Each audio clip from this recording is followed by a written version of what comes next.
in such an ideal city with a renewable energy driven system, it is very important to have ICT as an enabler available. ICT means information and communication technology.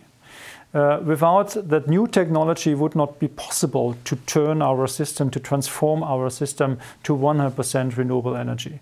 Because, as I described already, we need more intelligent systems to control the smart grids, control the energy system, and provide the consumer and all the actors within the city with the necessary information on their availability, on the availability of energy, but also on the energy prices.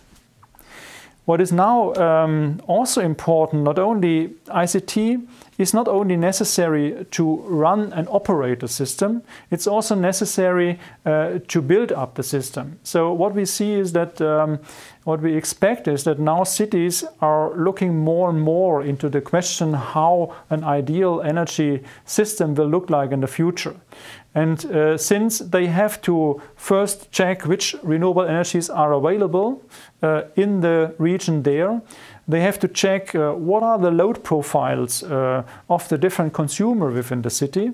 And then scenarios must be developed because the city has to invest in infrastructure regarding the electricity grid, regarding the heat grid, regarding installation of storage, etc., refurbishment of buildings, and also building and transforming the mobility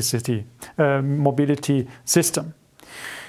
What is necessary then is to have tools available which are able to show the decision makers within the city how the ideal city will look like, how the energy system in the city will look like. And therefore, all the information has to be gathered. The projections regarding technological development has to be gathered and put in such models, and then taking into account the specific climatic conditions in such a city, scenarios can be built up with which combination, with which mix of renewables it will be possible to cover the demand, the energy demand of such a city. But this is also one step. Another step is then we need investments. We need investments of the user, private users, commercial users of energy. We need also the knowledge at the point of use about the availability of energy, about the cost of energy at a specific point of time. And therefore, this information must be available. Also there, the availability of information on the status of the energy system, on the cost of the energy which is available, is important to provide the consumer with the information to them as an input. Then they can react on that and perhaps can use more or less energy. Therefore, also the transparency of the overall energy system will be very important. What we will see in the future from our point of view is that energy data, but also as one part of the data which will be available within the city, will be communicated, will be accessible from everybody who is interested in.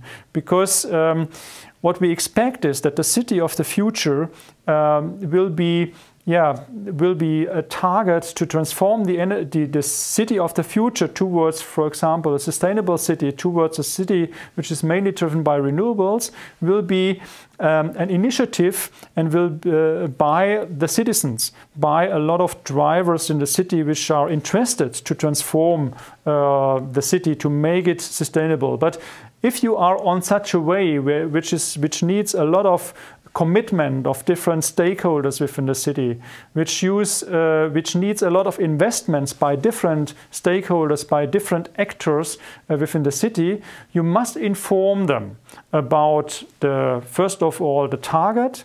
You must inform them about the roadmap, how to achieve all these goals, and you must also inform them how good the progress is towards that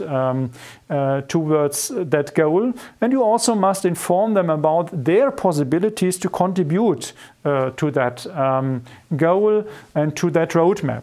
And therefore, setting up scenarios, developing roadmaps, monitoring the roadmaps, and informing all actors, all stakeholders in the city which are necessary to make this transformation happen is crucial. And therefore, energy systems or systems which will make energy data available for all the stakeholders in the city will be very important to make that transformation happen.